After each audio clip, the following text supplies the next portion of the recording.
விஜய் வந்தால் சந்தோஷப்படலாம் இல்லையா? அவர் ஏதாவது அவர் வித்தியாசமாக பண்ணுவார்னு தான் ஓட்டு போட்டிருக்கீங்க. திமுக அதிமுக 60 வருஷம் இருந்திருக்காங்களே, அதுவும் பிடிக்காம தானே இன்றைக்கி வந்து விஜய்க்கு ஓட்டு போட்டிருக்காங்க. ஸோ இது மக்கள் தான் முடிவு பண்ணுறாங்க. பொறுத்தது யார் வேணுங்கிறது மக்கள் தான் நீதிபதிகள். ஏன் என் என் என் பையனில் என் பேரன் ஓட்டு போட்டிருக்கான். மக்களுக்கு நல்லது பண்றதுக்கு அரசியலுக்கு வாங்கடா, கொள்ளை அடிக்கிறது கொலை பண்றதுக்கு அரசியலுக்கு. ஃபுல் மூன் சேல் காலை 9 மணியிலிருந்து இரவு 12 மணி வரை மே 31 ஒரு நாள் மட்டும். எங்க முதல்வரா திரைப்படத்துறை சரி அரசியல் கேட்குறாங்க. அதாவதுங்க விஜய் வந்தால் சந்தோஷப்படலாம் இல்லையா? அவர் ஏதாவது அவர் வித்தியாசமாக பண்ணுவார்னு தான் ஓட்டு போட்டிருக்கீங்க. இது வந்து மாற்றம் என்பது உலகத்தை தவிர்க்க முடியாத விஷயம். இது உங்களுக்கு 1954 9 வருஷம் காமராஜர் நாட்டாண்டார், 9 வருஷம் ஜெயிலில் இருந்தார், 9 வருஷம் நாட்டாண்டார். அவர் சாகும்போது தலைமைட்டு 140 ரூபாயும் 4 ஜோடி சட்டை, 2 ஜோடி செருப்பு, 5-6 புத்தகம் இதுதான் வச்சுட்டு போனேன். அந்த மாதிரி ஒரு தலைவர் நீங்கள் பார்க்க முடியுமா? சாகும்போது சொத்தே அவருக்கு ஒரு தலைகணி கடையில் ஒரு 140 ரூபாயும் 4 ஜோடி சட்டை, 2 ஜோடி 5-6 புத்தகம் செருப்பு, இதுதான். அப்படிப்பட்ட காமராஜர் நீங்கள் துவக்கடிச்சிங்களே, அது ஏன் துவக்கணும் உங்களுக்கு? அப்போ காமராஜர் தேவையில்லை, மாற்றம் வேணும் நீங்கள் புரியுது உனக்கு. அப்போ வந்து பக்தவச்சனமாக இருந்து சொன்னால் தமிழ்நாட்டுக்கு விஷக்கிருமிகள் பரவி எடுத்துன்னு சொன்னார். திமுக பவருக்கு வந்தோடனே விஷக்கிருமிகள் பரவி எடுத்துன்னு சொன்னார். பட் அது விஷக்கிருமிகள் நீங்கள் எப்படி சொல்கிறீங்க?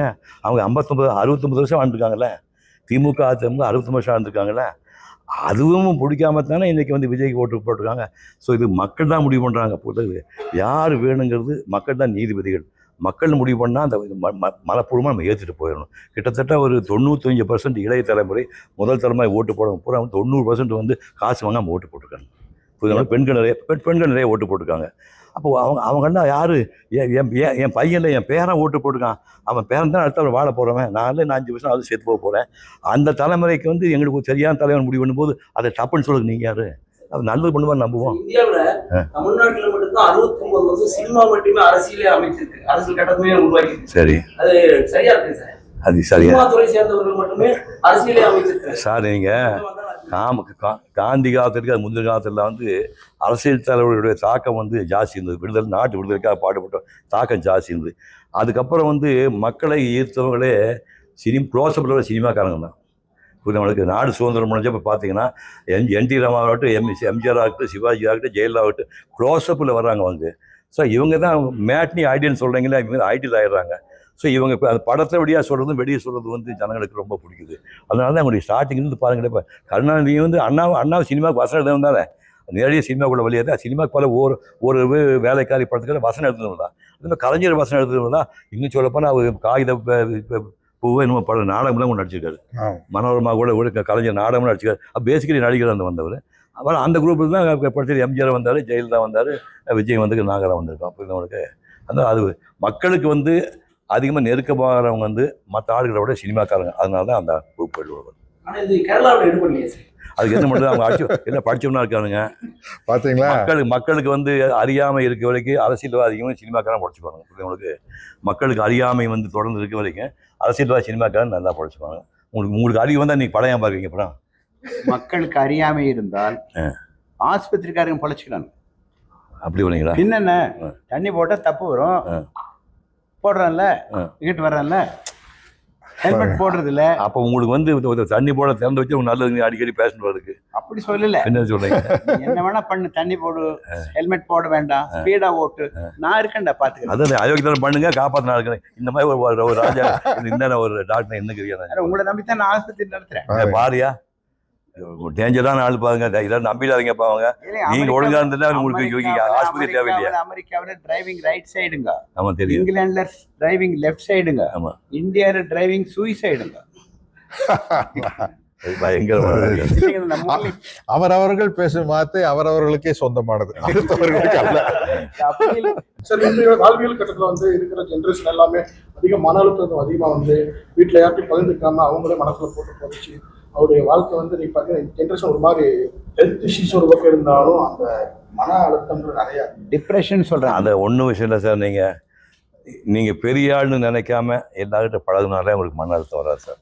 இப்போ நம்ம வீடுகளில் எப்படி இருக்குன்னா, எல்லாம் செல்ஃபோனை கையில் வச்சுட்டு நான் ஒரு பக்கம், என் பொண்டாட்டி ஒரு பக்கம், ஒரு பையன் ஒரு பக்கம் வந்துட்டோம். இதெல்லாம் பிடிங்க கீழே போட்டு ஒரு நாளைக்கு ஒரு மணி நேரமாவது வீட்டில் உங்கள் தம்பி தங்கச்சி எல்லாம் உட்காந்து பேச ஆரம்பிச்சிங்கன்னா மன அழுத்தம் போயிடும். அது மட்டும் இல்லை, நீங்கள் தனியாக வாழாதீங்க, உங்களுக்கு ரொம்ப நெருக்கமான ஃப்ரெண்டு வச்சுங்க. இப்போ சத்யராஜ் ஒரு சாமி என்ன சொல்கிறார், நான் சாமிக்கு சொல்கிறேன், நாங்கள் 2 பேரும் நிறைய சண்டை போட்டுக்குவோம், நான் நிறைய ஷேர் பண்ணியிருக்கோம். எந்த மாதிரி ப்ராப்ளம் வந்தால் ஷேர் பண்ணிக்குவோம். உங்களுக்கு உங்கள் வயசுக்கு தகுந்த மாதிரி ஒரு 4 ஃப்ரெண்ட்ஸ் வச்சுட்டிங்கன்னா ஏதாவது மன அழுத்தமாக பிரச்சனை வந்ததுன்னா அவங்ககிட்ட ஓப்பனாக பேசுங்க. அது பேசும்போது உங்கள் பாரம் குறைஞ்சிடும். அது மாதிரி தனியாக மட்டும் வாழ முயற்சி பண்ணாங்க. இது சோஷியல் அனிமல் தான் மனுஷன். உங்கள் சுற்றி ஒரு நண்பர்களுக்கு ஒரு 65-70 வயசுக்கு அப்புறம் எனக்கு வந்து சம்ப மாட்டேங்க, எனக்கு வந்து 85 வயசு ஆகுது. உலகம் பூரா வந்து கிட்டத்தட்ட 20 ஃப்ரெண்ட்ஸ் வச்சுருக்கேன். ஒருத்தரோட 1.5 மணி நேரம் பேசுவேன். ஃபோன் என்ன சார்ஜ் பண்ணு அது வேறு விஷயம். 1.5 மணி நேரம் ஃபோனில் பேசுவேன். அந்த அளவுக்கு அவன் தன்னுடைய மேட்டர் சொல்லுவான், நான் அவன் சொல்லுவேன். அந்த மாதிரி மன அழுத்தம்னா அப்புறம் காரணமே நீங்கள் தனியாக இருக்கிறீங்க. அது இருந்துட்டு நிறைய ஃப்ரெண்ட்ஸோட இருந்தீங்கன்னா எல்லாம் சரியாக போயிடும். சார் இன் க்ளோசிங் ஒரு கொஸ்டின் மட்டும் சார் டு ஈச். ஏன்னா நீங்க 3 பேருமே வந்து ரொம்ப இவ்வளவு ஏஜா சாரி சார் நீங்க ரொம்ப ஆக்டிவா இருக்கீங்க, ஃபிசிக்கா இருக்கீங்க. இல்ல அது பரவாயில்ல. அப்படி இருக்கும்போது ஒரு tip for young generation from you and you sir. ஒவ்வொருத்தரா நீங்க ஒரு பாயிண்ட் சொல்லுங்க. ஒரு டிப். ஆமா, மென்டல் ஹெல்த் பிசிக்கல் ஹெல்த் இப்படி இருக்குது. அதாவது மன வலிமையும் உடல் வலிமையும் பின்னி பிணைஞ்சிருக்குது. அதை 2 கண்ணா வச்சு பாதுகாத்தோம்னால போதும். உங்களோட ஒப்பீனியன்? நான் சொல்கிறது சார், ஹெல்த்தியாக இருக்கிறதுக்கு ஒரே வழி வந்து இந்த மாதிரி டாக்டர் நம்பாதீங்க, நமக்கு தேவையே கிடையாது. நீங்கள் வந்து உடம்பு கரெக்டாக வச்சுருந்தீங்கன்னா பக்தி வச்சுருந்தா நமக்கு தேவை கிடையாது. அதாவது இது வந்து 2வது ஹார்ட்டுங்கிறாங்க. முழங்காலுக்குள்ள கால் 2வது ஹார்ட்டுங்கிறாங்க. இதுக்காக உங்களுக்கு எவ்வளோ பேர் சர்ஜரி பண்ணாலும் டாக்டர் என்ன சொல்கிறாங்க, எழுந்து நடன்னு சொல்கிறாங்க. பிள்ளைங்களுக்கு சும்மா இப்படி பாரு அப்படி பாரு சொல்லலை, எழுந்து கொஞ்சம் நடக்கிற சார், நடக்கிறது தான் இம்பார்ட்டண்ட். அதனால் வந்து நீங்கள் ஒரு நாளைக்கு நான் வந்து முதல்ல போட்டில் வாக் பண்ணிட்டு இருந்தேன். இப்போ காலையில் இருந்து எங்கள் வீட்டில் வைட்டமின் டி வேணுங்கிறதுக்காக சன்லைட் மாடியில் இவர் வேறு மாதிரி நடக்கிறார். நான் சன்லைட் பேர் பாடி போய் மொட்டை மாடியில் போய் ஷார்ட்ஸ் மட்டும் போட்டு வெறும் பேர் பாடி. இப்போ சம்மர் பயங்கரமாக இருக்குது, வேர்த்து ஒழுகும். டவல் வச்சு உடச்சிட்டு 45 நிமிஷம் ஃபுல் சுட்டுருக்குறேன். டாக்டர் கேட்டால் டி வைட்டமின் இதுதான் வருது அப்படிங்கிறாரு. உங்களுக்கு ஒரு நாளைக்கு நீங்கள் கரெக்டாக வந்து 40 மினிட்ஸ் வாக் பண்ண ஆரம்பிச்சிங்கன்னா அது நல்லா தூக்கம் வரும், நல்லா பசி வரும். இதை மட்டும் பண்ணுங்கள். வாக்கிங் வந்து மோர் இம்பார்ட்டன்ட். நீங்கள் எக்ஸசைஸ் பண்ணுறது இவர் மாதிரி ஜிம்முக்கு போகிறது சூர்யா மாதிரிலாம் கதை பண்ணால் அது எக்யூப்மெண்ட்டாக விலை கொடுத்து ஜாஸ்தி வாங்கணும், எல்லா விஷயத்தையும் பண்ண முடியாது. பாடி பில்டர்ஸ்லாம் ஜாஸ்தி வயசு உயிரோடு இல்லை, யோகா வாழ்ந்த மாதிரி 90 வயசு ஆடி இருந்திருக்காங்க. நான் வச்சுக்கோ ஓகே சொல்லுங்க. பாடி பில்டர் வந்து பெரிய ஆளுகள் இல்லாமல் யாரோ ஒருத்த மட்டும் கல்கட்டா இருந்தால் சொன்னாங்க 85 வயசு. எல்லாம் பாடி பில்டர் ஹெவி பண்ணி அளவுக்கு மீது ஸ்ட்ரெயின் பண்ணி மசில்ஸ் டைட் பண்ணும்போது ஏஜ் குறைஞ்சி போகுது. யோகா பண்ணுறாரு மற்ற மாதிரி இந்த மாதிரி வாக்கிங்கில் பண்ணுறவங்க ரொம்ப வருஷமாக நீங்கள் பாருங்கள், ஒரு 70 வயசு 90 வயசு பிராமின்லாம் வந்து சர்வசாதாரணமாக வயசானவங்களை உயிரோட பையன் கேட்டால் அவன் வயசானப்போ இந்த ஆடு மாடு கோழி பிரியா திங்க மாட்டான். 40 வயசுக்கு அப்புறம் அவனுக்கு எல்லாம் ஜீரணமாகாது. அவனுக்கு அவன் டக்குன்னு ரசஞ்சாரம் மோசாரத்துக்கு போயிடுவான். இவங்க வந்து பெரியா சொன்ன மாதிரி இந்த 95 வயசு ஆடு மாடு கோழி சாப்பிட்டு ஜீரணம் பண்ண முடியாமல் 95 வயசுல ஆடு மாடு கோழி எல்லாம் பெரியா வந்து அசைவம் கடைசி சமூக நீதியை தான் மெயினா அதை சொன்ன அசைவம் சாப்பிட சொல்லியிருக்காங்க. நம்ம கேட்டு இருக்குது இல்ல அசைவம் சாப்பிடுறது மஸ்ட்டுங்க. நான் டாக்டர்கிட்ட கேளுங்க, புரோட்டீன் அதில் தான் இருக்குது. நீங்க செய்வீங்க இல்ல அசைவத்தை இவர் சொன்னதை நான் ஒத்துக்கிறேங்க. சூர்யா காய்ச்சல் சொல்லியிருக்கேன். 40-45 வயசுக்கு புரோட்டீன் வேணும், அசைவம் சாப்பிடுங்க. 45க்கு அப்புறம் அது அவ்வளோ தேவையில்லை, குறைச்சிக்கலாம். அது சாப்பிடவே சொல்ல மாட்டேன், அதை குறைச்சிக்கல. இப்போ நான் 1988 ஜனவரி மாதம் 1ஆம் தேதி விட்டுட்டேன். அதுக்கு முன்னாடி ஒரு 44 வருஷம் மாதம் ஒரு நாள் அசைவம் சாப்பிட்டுருந்தேன். இப்போ அது தேவை நல்லா தான் இருக்கேன் நான். ஸோ ஒரு 50 வயசுக்கு அப்புறம் வந்து புரோட்டீனே சொன்னால் தேவையில்லை, அதுக்கப்புறம் குறைச்சிக்கலாம். இவங்க இன்னும் சின்ன பையன் தான், இன்னும் கொஞ்சம் நாளைக்கு சாப்பிட்டு போட்டு சாப்பிடணும். சார் 40 இருக்கு, அதாவது சின்ன வயசு குழந்தைகள் மத்தியில இந்த ட்ரக்ஸோடைய தன்மை ஓவர் ஆகிட்டே வருது இல்லைங்க சார்? பள்ளிக்கூடம் வந்தாலும் காலேஜ் வரைக்கும், அதை கொஞ்சம் சொல்லுங்களேன் சார். அது என்னன்னு தெரியாது சார், நான் வேற தலைமுறை. அது இந்த பையன் எனக்கு எனக்கு தான் 20 கேட்டவாது டோப்புங்கிறானுங்க, அது என்னன்னே தெரியாது. எனக்கு அஞ்சானா தெரியாது, ஏதோ நாக்கு இங்கெல்லாம் வச்சுக்கலாம்னு சொல்லலாம், அதில் என்னன்னு சத்தியமா தெரியாது. மன்னிச்சிருங்க, அதாவது எங்கிட்ட கேட்டால் தப்பா போயிடும். எதுவுமே அட்வைஸ் பட்டுக்கோட்டையார் பாட்டத்தை பாட முடியும். மக்கள் தலைவர் எம்ஜிஆர் பண்ணல, திருடராய் பார்த்து திருந்தா விட்டால் திருட்டை ஒழிக்க முடியாதுன்னு. அது மாதிரி அவங்கவுங்க பார்த்து திருந்தணும், அது ரொம்ப முக்கியமான விஷயம். ஏன்னா இன்னைக்கு வந்து இந்த மாதிரி விஷயம் வந்து ஈஸியா கிடைச்சிருது, கண்டுபிடிக்க முடியாது இல்லையா? அதனால வந்து ஒரு பொட்டலம் இப்படின்னு வாங்கிட்டு போயிடலாம். நம்ம தான் நம்மளை திருத்திக்கணும். ஸ்கூல் பக்கத்துல இருக்கிற அந்த டாஸ்மாக் எல்லாம் கொஞ்சம் க்ளோஸ் பண்ணிட்டாங்க, அது பெட்டரா இருக்கு. ஆமா, நல்ல விஷயம் தாங்க, ரொம்ப சந்தோஷமா, பாராட்டப்பட வேண்டிய விஷயம். சந்தோஷமா. ஓகேவா, முடிச்சுக்கலாம். ஹெல்த் பத்தி நான் பேசுறேன். சொல்லுங்க. பாத்தீங்களா, முழுக்க ஹெல்த்துக்கு சம்பந்தம் இல்லை, நோண்டிட்டு இருக்கீங்க. அப்ப நீங்க ஹெல்த் பத்தி பேசுறீங்க. அது ஜாயிண்ட் ஹெல்த் கொஞ்சம் அண்ணா என்னமோ கேட்கிறாரு. நான் ஒரு டாக்டருங்கிற முறையில நீ கேட்ட கேள்விக்கு பதில் சொல்லிடுறேன். WHO உலக சுகாதார நிறுவனம் வாட் இஸ் ஹெல்த் அப்படின்னு டிஃபைன் பண்ணியிருக்காங்க. Physical health, mental health, spiritual health. கடவுள் போய் கும்பிட்டு சொல்லலை, அவன் அவனாக இருக்கட்டும், நான் நானாக இருக்கிறேன். ஆமாம். இதுவும் கடந்து போகும். நீங்கள் சொல்வீங்கல்ல, இதுவும் கடந்து போகும். இந்த மனோபக்குவம் இருந்ததுன்னா கவலை வராது.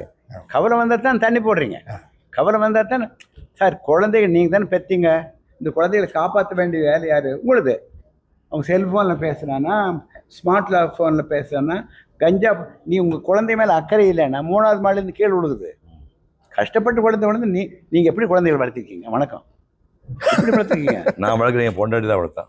எங்கள் வீட்டில் அதே மாதிரி தானுங்க. ஆமாம், நான் எங்கள் சாயங்காலம் வேலை காலையில் 6 மணிக்கு போனால் சாயங்காலம் கடைசி ஒரு நிமிஷம் சொல்லுங்கள். Physical health, mental health, spiritual health, financial health. அது ரொம்ப முக்கியங்கண்ணா. ஃபைனான்ஷியல் ஹெல்த்து நாம மட்டும் நல்லா இருந்தால் பத்தாது, நம்ம சொசைட்டல் ஹெல்த்து. ஆமாம், கரெக்டுங்களா?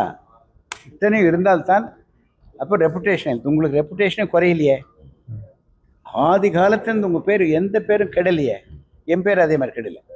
நான் நல்ல டாக்டருங்க, நீ நல்ல ஆக்டருங்க, நல்ல தலைவருங்க. எப்போதும் தலைவர் தலைவர் தான். எப்போதும் தலைவர் சொல்ல வெளியே. Thank you very much. ஆமாம், தேங்க்யூ ராஜா. முடிஞ்சாச்சு. Bye bye bye. Full moon sale காலை 9 மணியிலிருந்து இரவு 12 மணி வரை மே 31 ஒரு நாள் மட்டும். மக்களுக்கு நல்லது பண்றதுக்கு அரசியலுக்கு வாங்கடா, கொள்ளை அடிக்கிறது கொலை பண்றதுக்கு